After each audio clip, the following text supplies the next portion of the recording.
दरम्यान कावळ्याच्या शापानं गाय मरत नाही असा टोला छगन भुजबळांनी आज जरांगेंना लगावला। भुजबळांचं पॉलिटिकल करिअर संपवू असं जरांगे म्हणाले होते, त्यावर भुजबळांनी हा टोला लगावलाय। मात्र भुजबळांच्या या वक्तव्यावर आता जरांगेंनीही पलटवार केला। माझं राजकीय करिअर उद्ध्वस्त करणं हे जनता जनार्दनाच्या हातात आहे, कुणाही एका व्यक्तीच्या हातात नाही। आणि बाकीचं हे तर काय, हे कोण हे कावळ्याच्या शापाने काही गायी मरतात का, अशा तुम्ही त्रास करताय।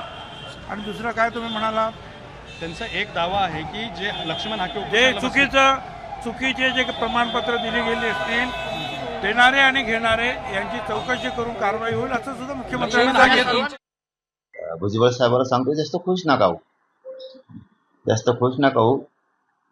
आणखीन पुढं टाइम आहे, मराठी एक आहे आणि मराठा आरक्षणाला किमान आजपासून तरी बदल करायचं काम करा। ते स्पष्टच म्हणाले की कावळ्याच्या शापाने काय मरत नाही, काय बोलायचं बोलू द्या म्हणलं। म्हणूनच सावध करतो, लय खुश होऊ नका। 10-5 जण पडलेले जवळ आले म्हणून आणखीन विषय नेवा, मराठा आरक्षणाला विरोध करायचा बंद करा, मग मराठी तुमच्या मदतीला येतील।